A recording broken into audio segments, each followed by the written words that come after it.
Bonsoir les amis, j'ai voulu vous faire cette vidéo ce soir, nous sommes le 2 avril 2020, pour vous dire une seule chose, c'est que je ne participerai pas à la méditation collective mondiale qui est prévue dans la nuit du 4-5 avril 2020. Je sais que je vais en choquer plus d'un, et sûrement vous tous qui m'écoutez, ou beaucoup d'entre vous, car méditer ce jour-là, cette nuit-là, du 4 au 5 avril, c'est pour la bonne cause, n'est-ce pas? C'est pour éradiquer ce Covid-19, pour résoudre la situation de la pandémie actuelle, pour je ne sais quoi d'autre, mais en tout cas c'est pour résoudre cette situation dans laquelle nous sommes, dans laquelle nous nous trouvons, et qui présente énormément de problèmes pour tout le monde. Eh bien, moi je ne vais pas participer, je vais vous expliquer la raison. Tout d'abord, je tiens à vous dire que je médite déjà tous les jours toute seule. Je fais ma méditation quotidienne.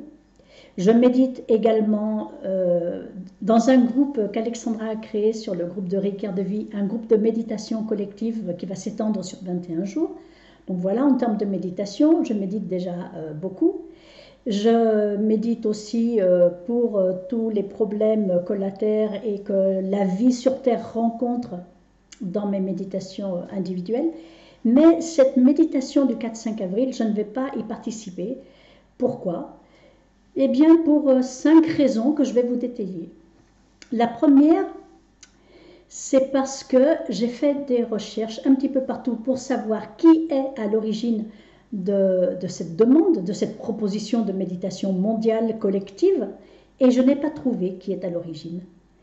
Or, je trouve très curieux que quelqu'un, enfin je ne sais pas qui, puisse très très vite, d'une façon générale, proposer une méditation mondiale et que ça se soit répandu aussi vite dans le monde entier.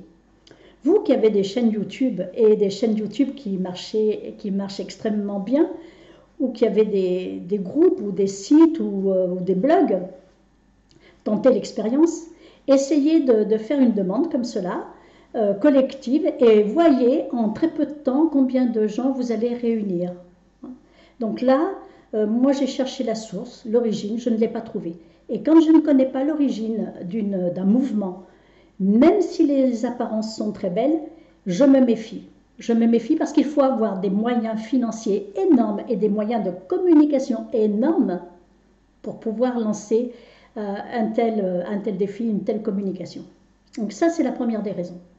La deuxième raison, c'est qu'il se trouve que depuis mon initiation au Reiki Karuna, je suis en contact avec un guide de lumière et je le consulte. Donc Reiki Karuna, j'ai été initiée, formée à la maîtrise en 2008. Nous sommes en 2020, n'est-ce pas? Et donc ce guide, je le consulte à chaque fois que j'ai un doute sur ma conduite à tenir. Je ne juge pas les autres font ce qu'ils veulent, donc si vous voulez participer à cette méditation, faites-le, mais arrêtez de m'envoyer des invitations parce que ça m'agace très sérieusement. Donc moi je consulte mon guide de lumière chaque fois que j'ai un doute sur ma conduite, sur ce que je dois faire ici, dans ma vie. Et concernant cette méditation, avant de dire non, je n'y participerai pas, je me suis posée moi-même en méditation, j'ai consulté mon guide qui m'a répondu très clairement, ne fais pas cette méditation. Il m'a donné des raisons que je ne vais pas vous expliquer ici parce que cette vidéo n'est pas le propos des raisons de pourquoi il ne faut pas faire cette méditation. La troisième raison pour laquelle je ne participerai pas à cette méditation collective, c'est que je connais maintenant, il m'a fallu quand même toute une vie pour arriver à l'âge que j'ai, pour connaître enfin depuis quelques années ma mission de vie sur la Terre. Je l'ai cherchée, j'ai cherché ma mission, je savais depuis l'enfance que j'avais quelque chose à y faire parce que je ne comprenais pas ce que je faisais dans ce monde qui me paraît complètement étranger. Je me sentais une étrangère dans ce monde. J'ai cherché, je me suis sentie très mal pendant très longtemps. Et puis finalement, il y a quelques années, j'ai eu la réponse. Maintenant que je connais ma mission de vie sur la Terre, cela m'empêche de participer à cette méditation collective du 4-5 avril 2020 parce que, Quatrième raison, il se trouve que je constate que les terriens humains ne tirent jamais de leçons de leurs expériences, des expériences qu'ils vivent.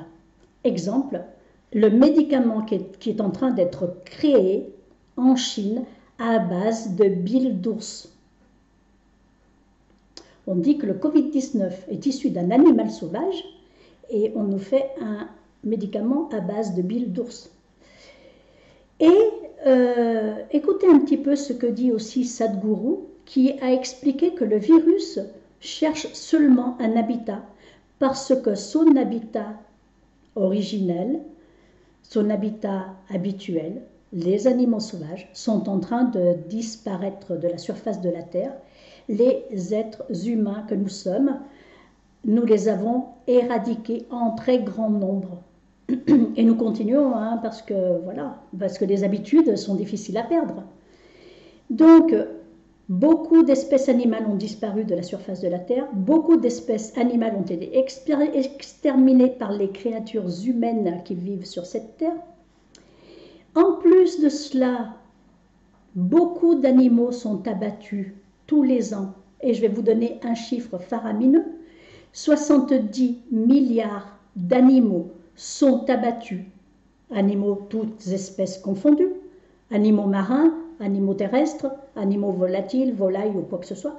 70 milliards d'animaux sont abattus tous les ans pour la consommation de 8 milliards d'humains. Mais vous voyez le rapport, est-ce que ça ne choque personne cette histoire-là? 70 milliards d'animaux, 8 milliards d'humains.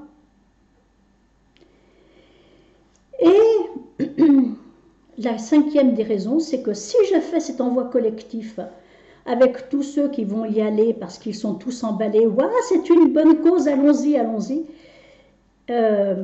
du fait que j'ignore l'origine et la source de la personne ou le groupe ou qui a initié cette méditation, puisqu'on n'a aucune information sur le sujet, eh bien je ne sais pas réellement où ira mon énergie. L'énergie que j'aurai déployée dans cette méditation collective. Car lorsque nous nous réunissons en groupe, nous créons un égrégore. Plus le groupe est important, et plus l'égrégore est important. Et il est prévu, cet égrégore, il est prévu qu'il fasse quoi en réalité? Parce qu'au fond, il faudrait peut-être se poser à quoi sert ce virus en ce moment sur Terre. Parce que pour l'instant, tous les médias, je n'ai aucune confiance dans les médias, ils sont à la solde des gouvernements. Et tous les médias, tous les jours, ne font que vous décompter le nombre de morts. Il y a eu 500 morts de plus en Espagne. 47 millions d'habitants, beaucoup de guéris, et on ne vous parle que des morts. Il y a eu 350 morts de plus aujourd'hui en France. 67 millions d'habitants, beaucoup de guéris, mais on ne vous parle que des morts. Et tant que les médias comptabilisent les morts, les médias vous tiennent dans une situation de terreur. Et vous ne pouvez penser qu'à une seule chose, essayer de combattre, d'entrer en guerre, comme a dit le gouvernement, le ministre non même pas, le président. Le président français, notre président, a dit nous sommes en guerre contre qui? Contre un virus. Sérieusement, nous sommes en guerre contre un virus. Donc, forcément, si nous nous sentons en guerre, alors nous sommes confinés chacun chez soi, à cause, bien sûr, il y a une guerre. Hein. Qu'est-ce qu'il faut faire quand il y a une guerre? Sérieusement, si nous sommes en guerre contre un virus, je ne sais pas comment on va le gagner, hein, comment on va abattre ce virus. Donc, il y a peut-être une leçon à tirer de ça. Et puis, de toute façon, quand on compte le nombre de morts, si vous savez tous faire une division, si vous faites la division du nombre de morts par le nombre d'habitants, vous vous rendez compte que le rapport est quand même minime. Et tout le monde quand même dit qu'on a eu beaucoup moins de morts que dans n'importe quelle grippe. On sait que ce n'est pas n'importe quelle grippe, hein, le Covid-19, mais jusqu'à maintenant, il y a plein de maladies. Je ne parle pas de la faim dans le monde et du reste, hein, et des guerres et tout ça. Mais il y a beaucoup de maladies qui tuent beaucoup plus que le Covid-19 n'en a tué. Il en tuera beaucoup plus aussi, bien sûr, mais je ne suis même pas sûre qu'on arrive au rapport des autres maladies. Alors, surtout, faites ce que vous voulez, ce que vous dit votre âme et conscience, mais moi, je vais continuer d'apporter ma contribution au monde de la façon qui me semble la plus appropriée dans cette situation. C'est-à-dire qu'avec un petit groupe, pour faire un petit égrégore et pas un grand, le petit groupe qui me suit sur Facebook ou sur YouTube, eh bien, nous allons continuer nos méditations, je vais offrir mon aide gratuitement et je vais proposer des pistes de réflexion, etc.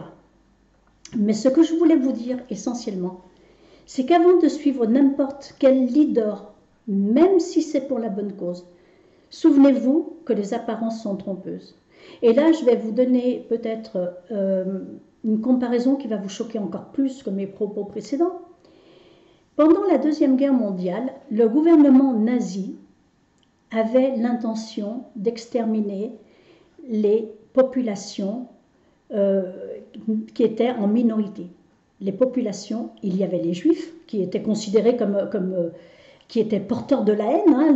Les juifs, c'était l'ennemi qu'il fallait absolument éradiquer. Ça, c'était tous les juifs. Hein. On ne faisait pas dans le détail. Il y avait aussi les homosexuels, il y avait les handicapés, il y avait les tziganes. Enfin, toutes les populations qui étaient en minorité devaient être exterminées. Ça se passait en petit comité, ça ne filtrait pas. Mais qu'est-ce que le gouvernement nazi, je m'emballe parce que je suis un peu sous le coup de l'émotion, donc je vous demande de me pardonner. Qu'est-ce que le gouvernement nazi avait mis en place? Eh bien, ils avaient décidé d'utiliser les services d'un chimiste, d'un ingénieur chimiste qui a créé le fameux gaz, hein, dont vous avez tous entendu parler, et qui a été utilisé dans les chambres à gaz. Sauf que, avant qu'il soit utilisé dans les chambres à gaz, il a été utilisé dans des centres de handicapés en Allemagne même. Et l'ingénieur chimiste qui avait participé à la création de ce gaz ne le savait pas. On lui avait dit, monsieur, faites un gaz pour exterminer les nuisibles, les rats, d'où peut-être le rêve de rat que j'ai fait l'autre jour. Faites un gaz pour exterminer les rats, très rapidement, sans souffrance, il n'y a pas de raison de les faire souffrir, tout ce qu'on veut c'est les tuer.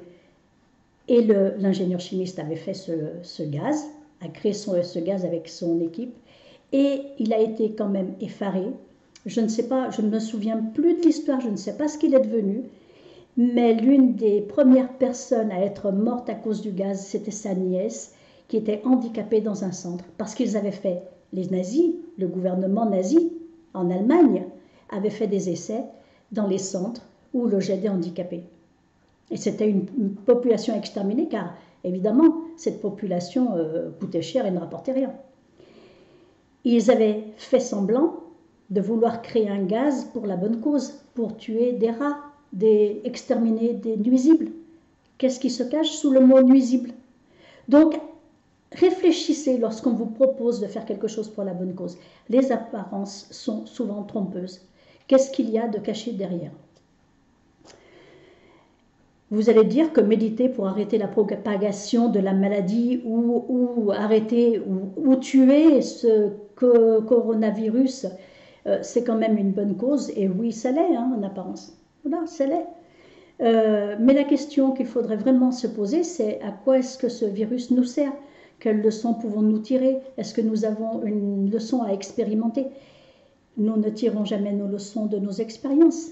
Que faisons-nous sur Terre? En fait, la vraie question au final, c'est que fais-je sur la terre? Que suis-je venu faire ici, dans ce monde? Donc c'est ça la vraie question. Qu'est-ce qu'il faut faire maintenant? Maintenant, la seule chose à faire, c'est obéir à la loi. Ce n'est pas le moment de critiquer le gouvernement, ce n'est pas le moment de critiquer Macron, Philippe et toute la clique. C'est pas le moment. Là, le moment maintenant, c'est vrai qu'il y a une crise sanitaire, c'est vrai que nous sommes tous confinés. La loi dit restez chez vous. Eh bien, il faut obéir à la loi, de toute façon. Pas aux hommes, mais à la loi. La loi dit restez chez vous, restez chez vous. Moi, je reste chez moi. Je ne suis pas malade. Mais peut-être que je suis porteuse asymptomatique du virus. Peut-être, si je ne sors pas, c'est pour protéger les autres. Mais je ne sors pas pour pas me protéger moi.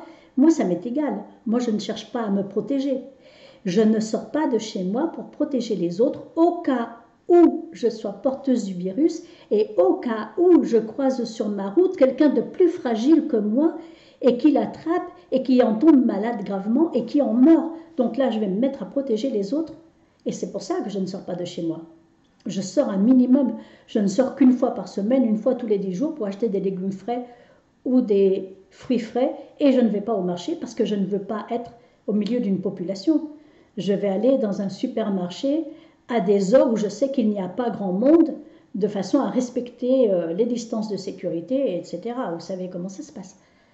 Donc voilà, restez chez vous, c'est tout ce qu'il y a à faire. Maintenant, si vous voulez méditer pour vous, sauver les autres, aider les autres, faites-le. Si vous voulez méditer le 4 et le 5 avril pour cette fameuse méditation collective globale, faites-le aussi. Je vous donne mes raisons. Et voilà, vous avez le droit de ne pas être d'accord avec moi. Mais sachez que mon guide m'a dit, à la dernière méditation que j'ai faite avec lui, que beaucoup d'ombres, des forces de l'ombre sont en train d'agir en ce moment sur la Terre et que le virus est un prétexte. Voilà ce que je voulais vous dire. Donc, restez chez vous pour les autres. Prenez soin de vous et soyez heureux parce que ce qui vous sauvera la vie, c'est d'être heureux, d'être joyeux et d'être reconnaissant. Voilà. Je vous dis à bientôt. Au revoir.